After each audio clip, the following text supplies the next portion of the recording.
Hooray for summertime! The weather is scorching, school is out, birds are chirping, we can all go out and enjoy our... Wait, oh god, right. Well, thankfully, the music scene is still just as summery as it should be. We have some bouncy rap songs to lighten the mood, some overly catchy pop music, an insufferable song filled with screeching agony that tackles the subject of a regretful relationship, but with none of the lyrical expertise or witty storytelling that would make a song work. You know, normal summer stuff.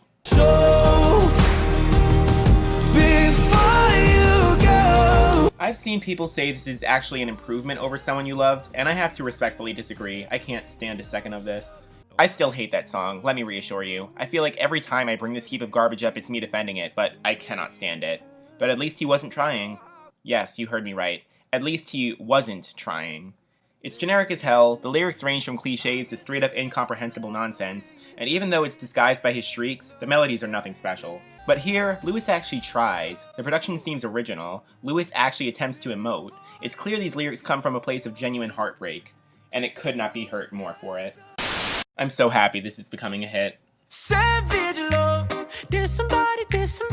We need more songs that are bad, not because they manipulate the chart algorithm, or because they have a bunch of shitty people involved in it, or because they're by Lewis Capaldi, but songs that are bad because they're just bad.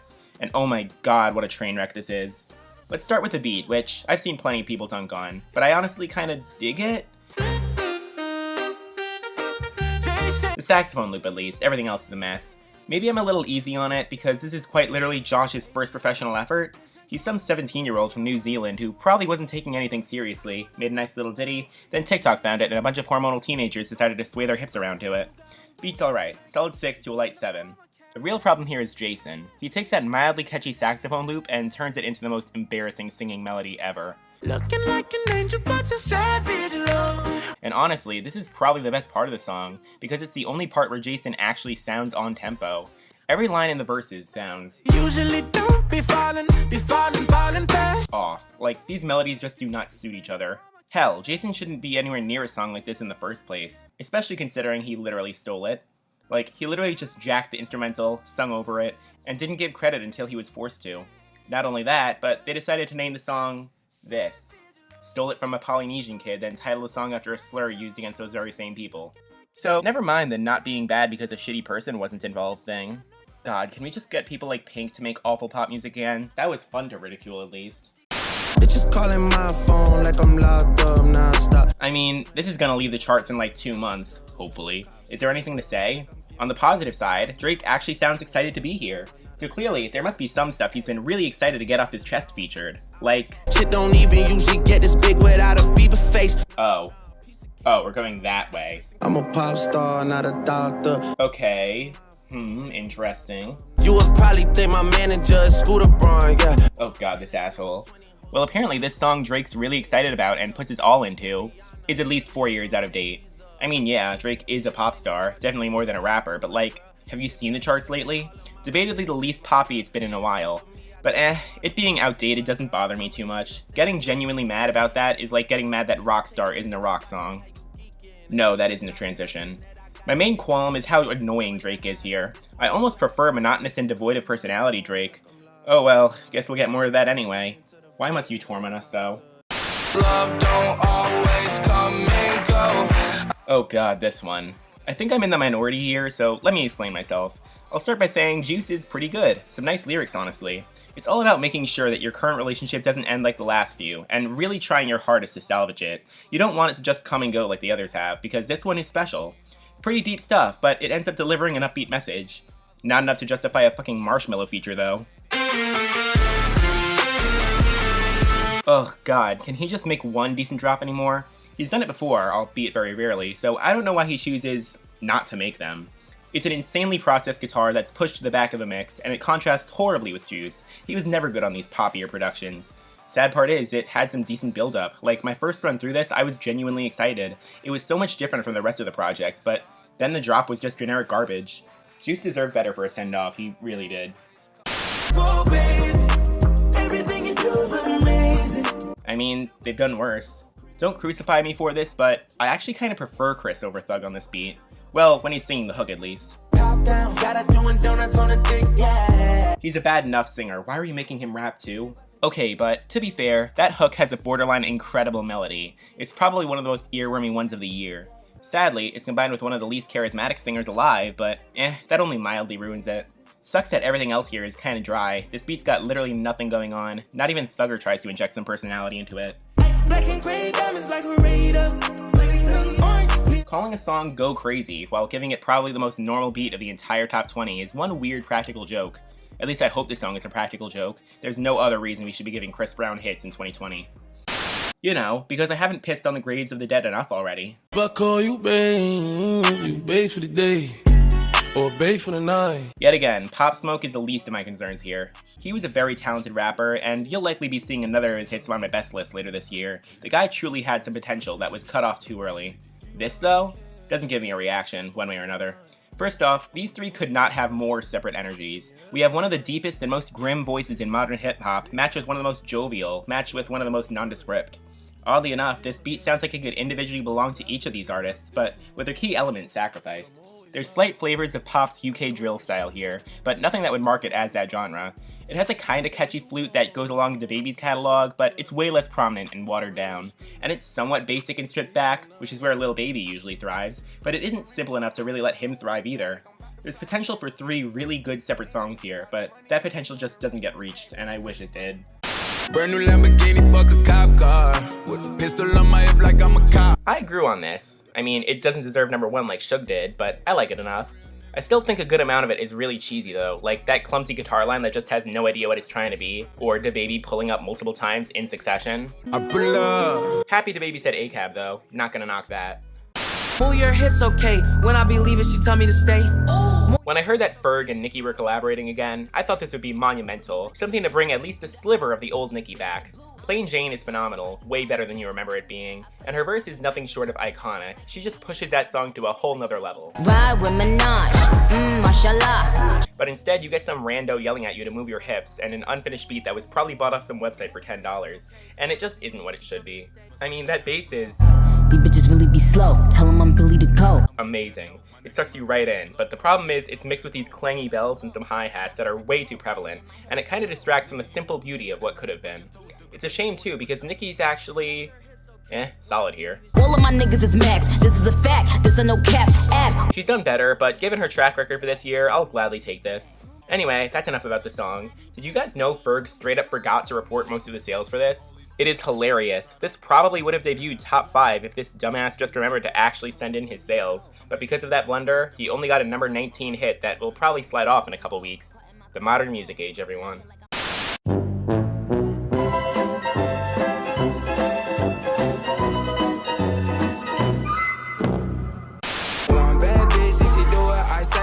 This is still really happy. Like, I can't not smile while listening to it. Mosey is just such a ray of sunshine here. His energy is palpable. But that happiness is superficial, and it can really only get you so far.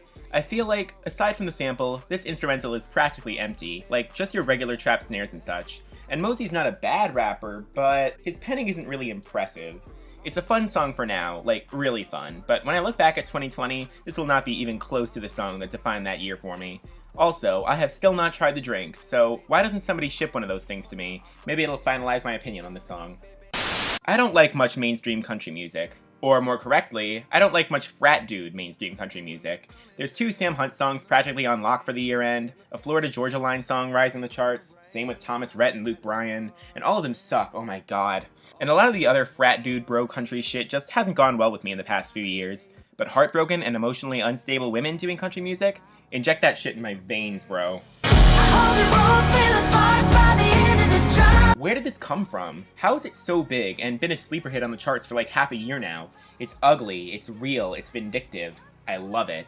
There's always been something about women in music calling out the men that wrong them that just seems oh so satisfying, especially when they make a hit out of it in such a male-dominated genre. And it was good enough when established artists like Carrie Underwood and Miranda Lambert made them, but I've never heard of this girl in my life, and that just makes it better. Speaking of Carrie, I've heard that this is just Before He Cheats version 2, which is true, but honestly that's exactly what I needed. Especially now, in a year filled with hits that are happy or sad, we need just a little pinch of anger to spice things up, and someone with a passion to justify it. This is such a deceptive chorus on your first run through. It has a perfect setup for an I hope you learn from your mistakes and wish you the best type of moral, but then... And I hope she cheats like you did on God, it's so wrenching. It's such a curveball, I adore it. And of course, it doesn't hurt that this song just sounds amazing. Pardon me for sounding a little old head for a second, but anytime a tune with an authentic sounding guitar hits the top 20, it automatically gets some brownie points. And I know I dunked on Marshmello for trying the same thing earlier, but I don't know, this one actually sounds good.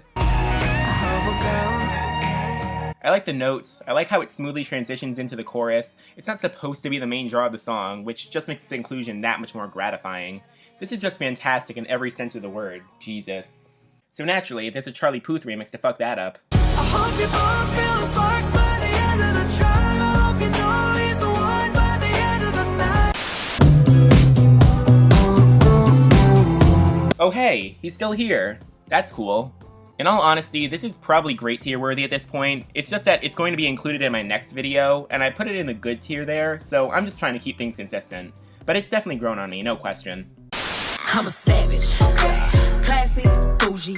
This remix kinda shrunk on me a little. In my last ranking, I was mostly just bewildered that this even happened. Like, it's such a legendary combination, and the last thing I expected. But now that the hype's died down a little, some of the faults have started to expose themselves. Still though, even if this came from two nobodies, this would be genuinely impressive. And Beyonce's lines are clever as fuck, but I think we need to talk about Megan here for a second. I'm a savage, attitude nasty, talk big shit. Since remixes are becoming a huge trend between this, What's Poppin', and Say So, I think I should clear it up and say this is how remixes should be made. You take certain elements from the original and sprinkle them into the song, little by little. You don't just take the song and add an unnecessary guest verse, or completely dismantle it and make it have no cohesion with the original.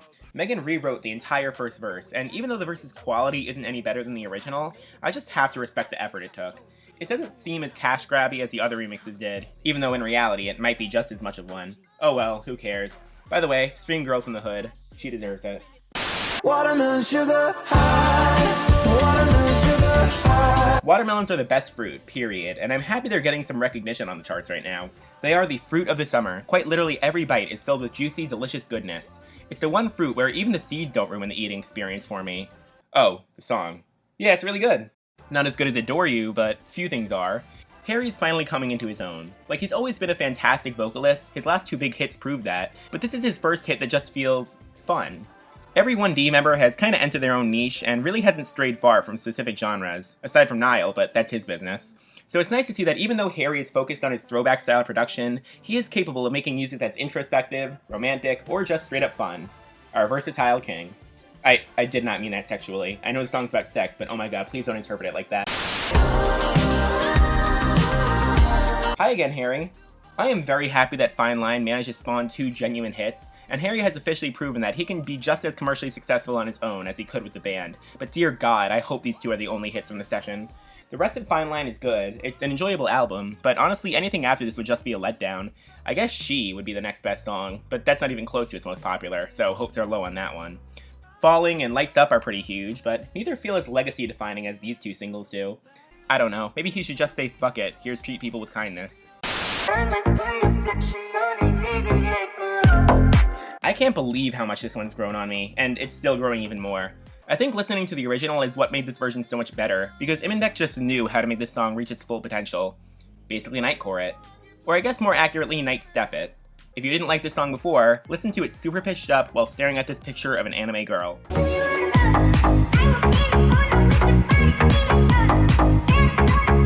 Did it work? So, there's this quaint little indie artist you probably haven't heard of before. She just made a really down-tempo, emotionally raw album which practically came out of nowhere. You probably don't recognize this name, but I'll put it on the screen anyway. But I knew you, dancing in your Levi's, drunk under a street light. God, I'm so happy I'm the first person to get the chance to make that joke before it gets run into the ground. Anyway, yeah, Taylor made a down-tempo folk-like album, quite literally new territory for her, and yes, it is one of her best efforts. I think this song really demonstrates her newfound strengths too, like she's never sounded more beautiful. She's obviously always been a good singer, she wouldn't have such a die-hard fanbase otherwise, but I think this is where she truly reached greatness, and a lot of that is definitely due to the stylistic changes in her music that really suit her better than anything else. And when I felt like I was an old cardigan. God, it feels so good to get an actually good lead single from her. This is like history being made. The lush piano is really the mood setter here though. Like, it really teleports you to this mystical, magical world of fairy tale, and it feels like Taylor is singing directly to you as a result of this.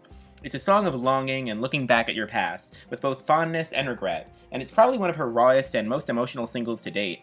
It's still relatively new, so I'm gonna need some more time to determine if this is even better, but still, a fantastic experience. Also, make Betty the next single, please. Oh my god. Can't wait to meet her. Ugh, she's just so good. Honestly, the only reason I can't place this any higher is just because I haven't formed a strong personal connection with it like I have with most of Billie's other songs, so it's actually pretty bottom tier for her right now. But this definitely has all the elements for me to adore it down the road. Billie's vocals are hypnotizing here, especially after the beat switch up. Speaking of which, oh my god, the beat switch up.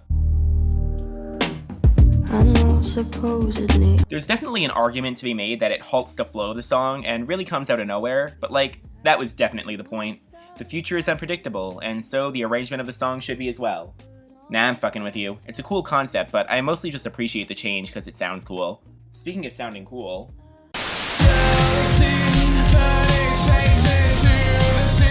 For my final project in a software seminar, I needed to make a mashup of two songs, and naturally, I chose this one and Mr. Brightside by The Killers. Definitely not my proudest work, that one's still this masterpiece. Beat it up, nigga, catch a charge. Extra large and extra hard. Put this pussy right in your face. Swipe your nose with a credit card. But it's pretty good, I think.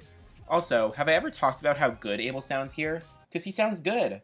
The vocal effects are perfectly set to make him feel as odd as he needs, and he's just never had a more solid vocal performance in his career. I previously said this is a perfect driving song, but it's actually more so the perfect crime getaway song. It would be amazing to blast in the context where someone's on your trail in hot pursuit of you, but you manage to escape, albeit barely. So basically, if you want the song to work, steal someone's car and drive away into the sunset. Don't Start Now is an incredible song, yet it probably won't make the best list for me. That's solely because this song has everything that one had, but even better. I would have stayed at home, 'cause I was doing better alone. Just listen to it, Christ. The other singles had some really catchy production, but I think this is a single where her vocal power really shines through. I mean, just listen to that powerhouse of a pre-chorus. It gets you so hyped up for the chorus, which is this. I would have stayed at home, 'cause I was doing better alone. A little underwhelming, but I guess it's alright. Am I falling in love with the one that could break my heart? Oh my fucking god, this is absolutely incredible. It's one of those songs that just gets better and better the further in it gets. The bass gets more catchy, and Dua's vocals just get more sensual, yet more powerful as it progresses. Absolutely perfect song, I wouldn't change a thing about it. Unfortunately, it's not number one, solely for the fact that it is not What's Poppin' by Jack Harlow. What's poppin'? Jack postulates an interesting philosophical question here. What is popping? Dictionary.com defines it in 7 different ways, each vastly different from the other. Interestingly, as well, the word has received much more usage recently than in the past, so it's no wonder why Jack seems so curious as to its definition. In addition, you could also take the line as Jack asking a question. What is popping? As in, what object is currently making a popping sound? Is there a multitude of balloons outside his window that are just being popped one by one, meeting their untimely fates? Is it a bowl of popcorn cooking in the microwave, of which its presence is made aware by its sweet, buttery aroma? Perhaps he's referring to his potential neighbors ingesting the drug commonly referred to as poppers, but dear Jack is unaware of their purpose, causing him to inquire? And by all regards, I do not judge Jack for his uncertainty. In fact, I encourage this type of childlike naivete in my mainstream music, and I implore its listeners to do the same. I mean, just listen to how uncertain he sounds here. My body got rid of them top 10. Sports and the toxin. I can put the ball in the friend zone, put a bad bitch in the end zone. Poor guy is mixing up his words. I just feel pity for him. Told fool he'll fool with the shit. Told her don't let her in Chenzo's. Jack, I completely empathize with your pain. The world sure offers a bunch of confusing choices, and they're not always responded to in the best possible way. Wouldn't you agree? It does. Thank you, Jack. I'm glad we had this talk. Thank you all for watching. I'm so glad I could even bring a sliver of comedic relief in these times to you. If you enjoyed the video, feel free to leave a like, all the other generic desperate attempts at getting likes, yada yada. Also, let me know if you have any constructive criticism so I could improve my format, or non-constructive criticism where you can just yell at me for being wrong. That works too. Also, this week was a 70 out of 100. I think that's pretty good. If you ask me, I think that's a pretty good week, yeah. Anyway, this is in Plasma Palace. I hope all of you and your wet-ass P-words are doing good, and I bid you adieu.